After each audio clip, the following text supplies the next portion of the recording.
नमस्कार दोस्तों, ocean network में आपका स्वागत है। आज चौथा दिन है जब वापस दिल्ली पहुंच कर के अपने घर के एक कोने में बने हुए इस स्टूडियो से आपसे बात कर रहा हूं।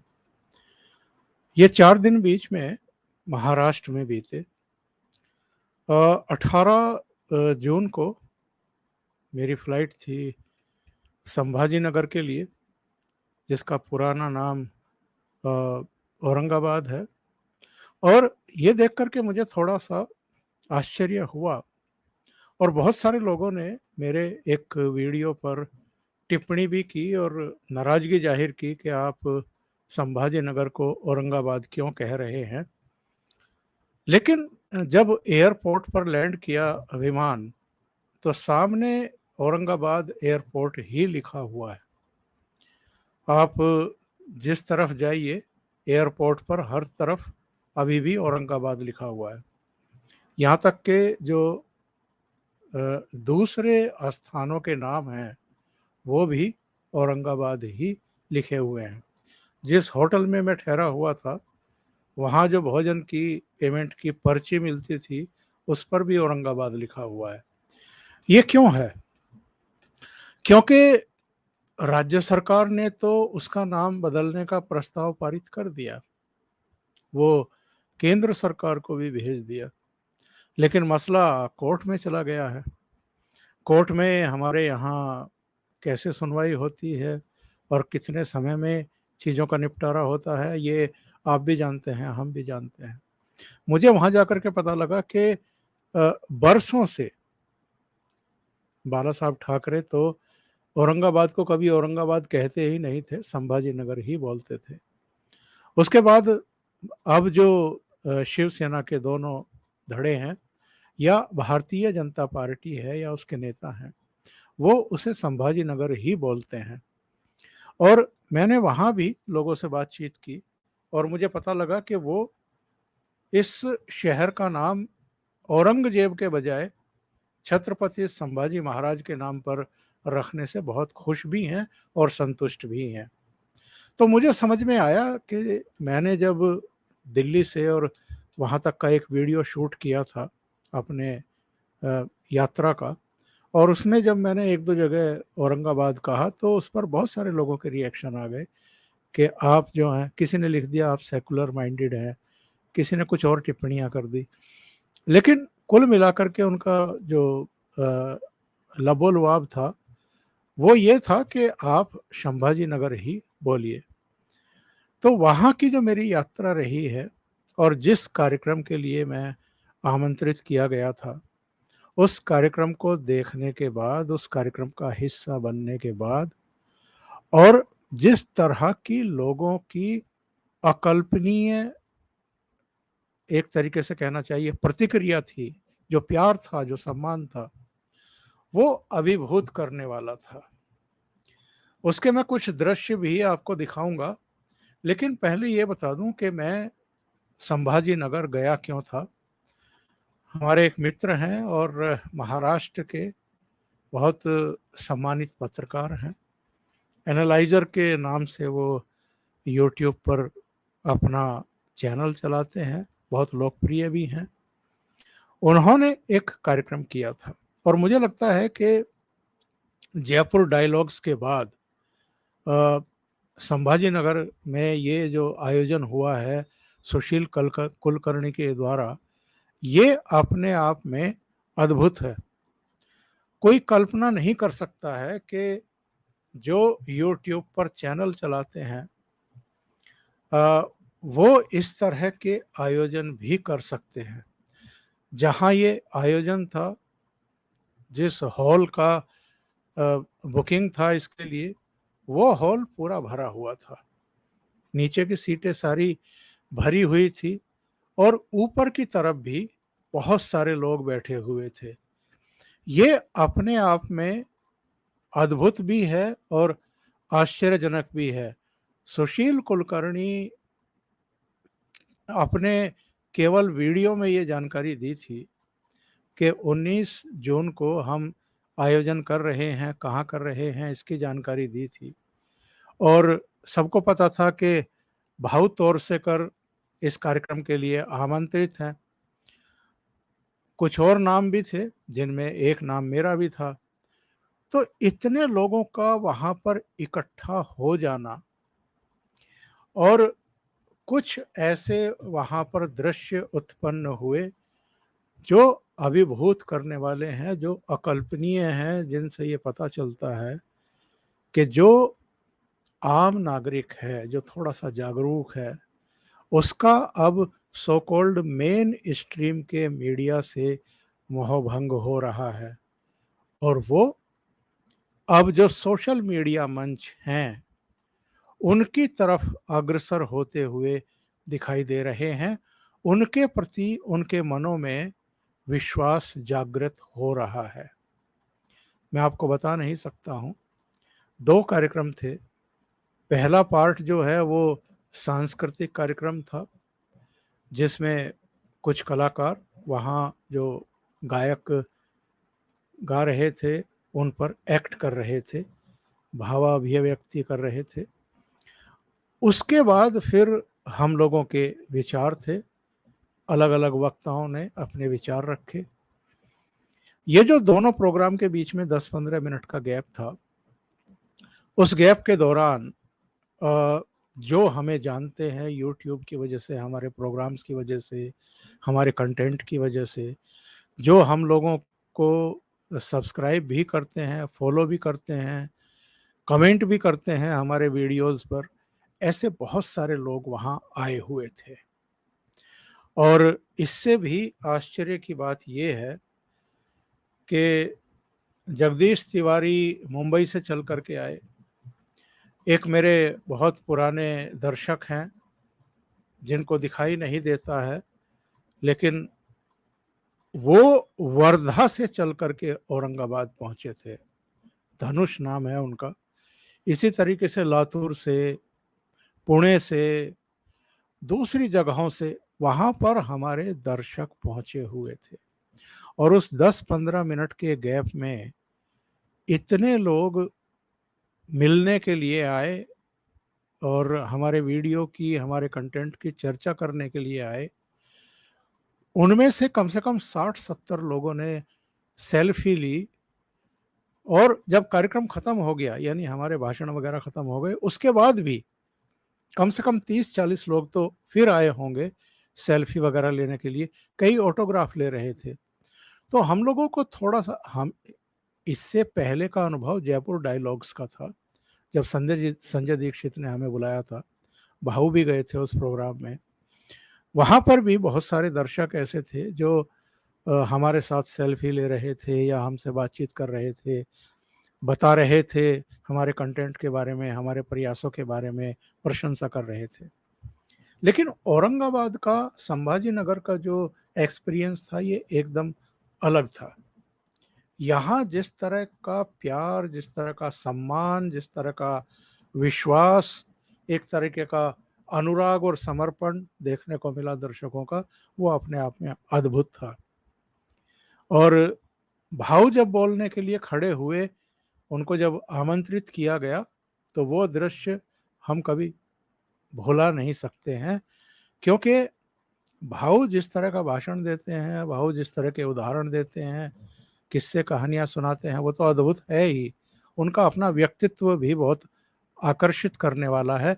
जब वो बोलने के लिए खड़े हुए तो पूरा हॉल अपने पैरों पर खड़ा हुआ था और सबने स्टैंडिंग ओवेशन देते हुए उनको तालियां बजा करके स्वागत किया। इसी तरह मंच पर भी जितने लोग थे, वो भी तालियां बजा रहे थे भाऊ के लिए। और वहाँ का जो दृश्य था, वो इसलिए भी अद्भुत था कि उसमें सब लोग थे। महिलाएं भी थी, पुरुष भी थे, नौजवान भी थे, बच्चे भी आए थे। मुझे भी वहाँ अपनी बात रखने का अवसर मिला और वो उपलब्ध है मेरे चैनल पर भी, आप देख सकते हैं। और सुशील कुलकर्णी के चैनल पर भी देख सकते हैं। अच्छा लगा कि वहाँ पर सम्मान हुआ और बहुत सारे ऐसे लोग आए हुए थे जिन्होंने अपने विचार रखे, जिनमें मैं ख़ास तौर से सूर्यवंशी का नाम लूँगा, प्रभाकर सूर्यवंशी भी आए हुए थे।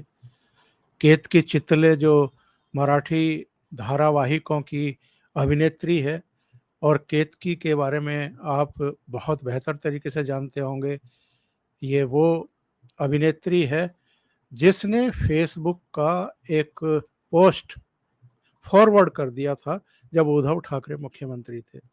वो पोस्ट शरद पवार के बारे में था, और जिसने लिखा था उसके खिलाफ तो कार्रवाई हुई कि नहीं हुई, पर केतकी चितले को गिरफ्तार कर लिया गया और केतकी को 40 दिन तक जेल में रहना पड़ा था। उसकी जमानत नहीं हुई थी, और केवल गिरफ्तार नहीं किया गया था, एनसीपी की महिला विंग के लोगों को, कार्यकर्ताओं को भेज करके उसके ऊपर स्याही फेंकवाई गई थी। केवल 28-29 साल की एक अभिनेत्री से आप अगर डर रहे हैं, इतने डर रहे हैं कि उसको गिरफ्तार करा करके दूसरे लोगों को भी एक संदेश देना चाहते हैं कि कोई अगर हमारे खिलाफ बोलेगा, टिप्पणी करेगा, पोस्ट फॉरवर्ड करेगा तो हम उसको जेल में डाल देंगे। वैसे तो ये अभिव्यक्ति की स्वतंत्रता के ताने देते हैं मोदी सरकार को, लेकिन खुद कहाँ खड़े हैं ये जरा सोचने का विषय है। तो केतकी का भी वहाँ पर सम्मान किया गया, और इसके अलावा मैं जिस चीज़ की चर्चा कर रहा था कि वहाँ पर बहुत बड़ी संख्या में दर्शक आए थे, और सांस्कृतिक कार्यक्रम अपने आप में बेहद आकर्षित करने वाला था।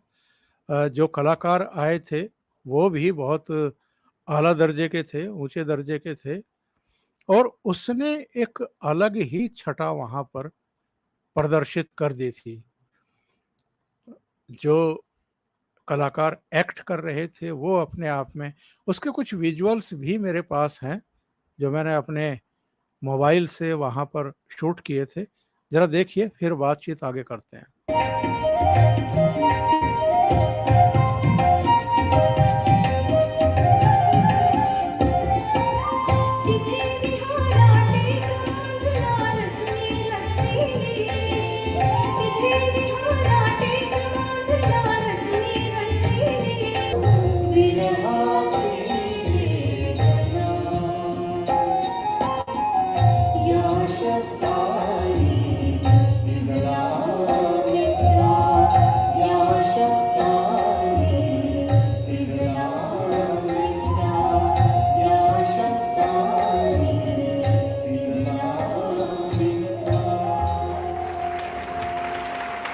सगळ्यांचे धन्यवाद। ये एक अद्भुत आयोजन इसलिए भी मैं कहूँगा कि इससे हम लोगों को संदेश क्या मिला है। यानी जो लोग वहाँ गए थे, मैं या भाऊ खुद जो इसके आयोजक थे, सुशील कुलकर्णी या प्रभाकर सूर्यवंशी जो मुंबई से आए थे, कुछ और मित्रों को आना था, नहीं आ पाए, लेकिन वहाँ जितने आए उनको संदेश क्या मिला। और इस कार्यक्रम के बाद मेरी भाऊ तोरसेकर से भी बातचीत हो रही थी, सुशील कुलकर्णी से भी बातचीत हो रही थी, और हम लोगों ने ये महसूस किया कि जो जागरूक नागरिक हैं उनका मन किस तरीके से बदल रहा है, और ये जो सो कॉल्ड मेन स्ट्रीम का मीडिया है, विजुअल मीडिया, इसकी जिस तरह की प्रस्तुतियां होती हैं, जिस तरीके से ड्रामेटिक अंदाज में सनसनीखेज तरीके से चीज़ों को ये गढ़ते हैं, और उस पर ऐसे ऐसे वक्ताओं को बुला लेते हैं जिनको विषयों की समझ भी नहीं होती है, और जिस तरीके से वो आपस में स्टूडियो में बैठ कर के भिड़ते हैं और लड़ते हैं, कई बार तो हमें पता लगता है कि जो इनके एडिटर होते हैं वो खुद यही दृश्य उत्पन्न करना चाहते हैं, यानी आपस में स्टूडियो में भिड़ जाने के, ताकि उनकी टीआरपी बढ़ जाए। तो इससे लोगों का एक्चुअल में मोहभंग होता जा रहा है। हम लोगों ने, चाहे सुशील कुलकर्णी हों, भाऊ तोरसेकर हों, मैं हूँ, दूसरे लोग हैं, जयपुर डायलॉग्स वगैरह, इन सब ने जो अपने चैनल हैं वो क्यों शुरू किए थे? अधिकांश को ये लगा कि 2014 और 2019 के बीच में नरेंद्र मोदी ने एज प्राइम मिनिस्टर अच्छा काम किया, देश हित में बहुत सारे फैसले लिए, आम लोगों को सशक्त करने के लिए बहुत बोल्ड स्टेप उठाए, आर्थिक सुधारों की दिशा में भी कदम बढ़ाए। जो सांस्कृतिक हमारा गौरवशाली इतिहास है, उसके पुनर्स्थापन के लिए, उसको फिर से गौरवान्वित करने के लिए बहुत मजबूत स्टेप आगे बढ़ाए। इसके बावजूद जो वो इकोसिस्टम है, जिसके तहत आपके वामपंथियों की पूरी जमात है, पूरी टोली है, कांग्रेसी हैं, कुछ भारत विरोधी ताकतें भारत के भीतर भी हैं, भारत के बाहर भी हैं। उन 5 सालों के अच्छे काम के बावजूद 2019 आते-आते, चुनाव आते-आते, इन लोगों ने जिस तरह का एक परसेप्शन बनाने की कोशिश की और बदनामी करने की कोशिश की उस सरकार की और मोदी की, उसके बाद ये फैसला लिया हम लोगों ने कि इसको काउंटर किया जाना बहुत ज़रूरी है। पैसा कमाना मकसद नहीं था, काउंटर करना बहुत ज़रूरी है, ये एक हेतु था। और जब हम लोगों ने अपने चैनल शुरू किया, उसका कंटेंट शुरू किया, सही को सही और गलत को गलत कहना शुरू किया, तो उसके बाद वो कहते हैं ना कि मैं एकला ही चला था, जानिबे मंजिल, कारवां बढ़ता गया और लोग जुड़ते गए। तो वैसा ही कुछ हुआ। आपको जानकर के खुशी भी होगी और बहुत सारे लोगों को आश्चर्य भी होगा। 2019 के आसपास मेरा मेन चैनल शुरू हुआ था, ओशियन नेटवर्क, और आज उसके 4,15,000 के आसपास सब्सक्राइबर हैं। जो दूसरा बैकअप चैनल मैंने शुरू किया था, ओमकार चौधरी शो के नाम से, उसके 1,56,000 से ज़्यादा इस समय सब्सक्राइबर हैं। और एक ओमकार चौधरी व्लॉग करके अभी 3-4 महीने पहले ही तीसरा चैनल शुरू किया था, कुछ दूसरे उद्देश्यों के लिए।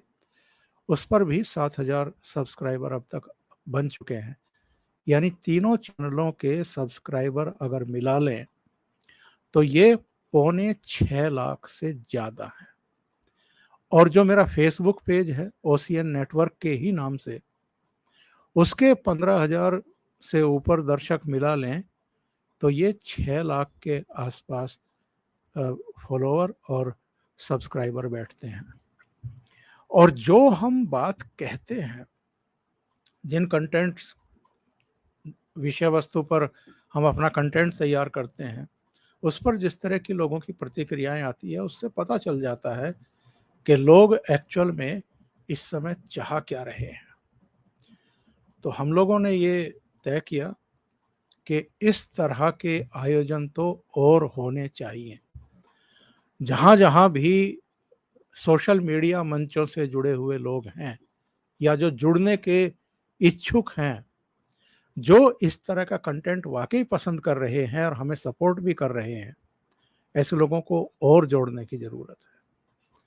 तो जो इनिशिएट लिया था एक तरीके से सुशील कुलकर्णी ने हम लोगों को संभाजी नगर में बुला करके, और उससे पहले जो जयपुर डायलॉग्स के चेयरमैन हैं संजय दीक्षित, वो तो खैर कई साल से इस तरह के आयोजन करते आ रहे हैं। पर पिछले आयोजन में हम लोग गए थे और वहाँ भी जिस तरह का रेस्पॉन्स देखने को मिला है, इससे पता चलता है कि लोगों का मन वास्तव में बदल रहा है। और ये जो सोशल मीडिया मंच हैं, चाहे फेसबुक है, चाहे यूट्यूब है, चाहे दूसरे, इनके प्रति लोगों का विश्वास बढ़ता जा रहा है। मैं तो कई बार कहता हूँ, संजय दीक्षित से भी, भाऊ और सुशील कुलकर्णी से भी कहा कि अगले 5 साल के भीतर एक बहुत बड़ा बदलाव इस देश में हम देखेंगे। जो यूट्यूब चैनल हम लोग चला रहे हैं और जिस तरह का हम लोगों को सपोर्ट, समर्थन, प्यार, सम्मान मिल रहा है, ये मेन स्ट्रीम मीडिया कहलाएगा। और जो so called main stream media इस समय है, वो इरिलीवेंट होते हुए दिखाई देगा, क्योंकि वो तो सुधरने का नाम नहीं ले रहे हैं। वो तो तमाशा, सनसनी, नमक, मिर्च, मसाला, पकौड़ी टाइप चीज़ें बेच रहे हैं। और जो हम लोगों का प्रयास है वो ये है कि जो घटनाएं हो रही हैं उनके बारे में तो सही-सही जानकारी दी ही जाए, घटनाओं के पीछे क्या है, ये भी बताया जाए। और जितनी सिंसियर तरीके से, सीरियसली हम लोग चीज़ों पर बोलते हैं, टेलीविज़न चैनलों पर वो चीज़ सिरे से गायब है। तो ये संभाजी नगर का जो मेरा एक्सपीरियंस था, इसको आप तक पहुँचाना बहुत ज़रूरी था। और जितने भी लोग वहाँ मिलने के लिए आए, महाराष्ट्र के अलग-अलग शहरों से चल कर के हम लोगों से मिलने के लिए आए, मैं उनके प्रति हृदय से आभार व्यक्त करना चाहता हूँ। ऐसे कई दर्शक थे, जिन्होंने वास्तव में दिल छू लिया। जैसे धनुष वर्धा से चल कर के आए, 2 ट्रेन बदल कर के वो संभाजी नगर पहुँचे और मुझसे मिले। संभाजी नगर में ही रहते हैं प्रणीत प्रणीत गुप्ता, वो देख नहीं सकते हैं। वो वहाँ पर प्रोग्राम में भी पहुँचे और फिर उन्होंने मुझे अपने घर पर भी आमंत्रित किया। वहाँ उनकी जो गुप्ता फैमिली थी, उन्होंने मुझे शॉल ओढ़ा कर के सम्मानित भी किया। ये घटनाएँ बताती हैं कि लोगों का किस तरीके से हम लोगों में विश्वास बढ़ रहा है। तो बहुत-बहुत धन्यवाद आप लोगों का, इतना स्नेह और सम्मान देने के लिए। और आगे भी हम लोग थोड़ा देख रहे हैं कि कहाँ-कहाँ इस तरह के आयोजन किए जा सकते हैं और सीधे जो हमारे फॉलोवर हैं, सब्सक्राइबर हैं, दर्शक हैं, उनसे हम फीडबैक लेकर के चीज़ों को और कैसे बेहतर बना सकते हैं। बहुत-बहुत धन्यवाद। नमस्कार।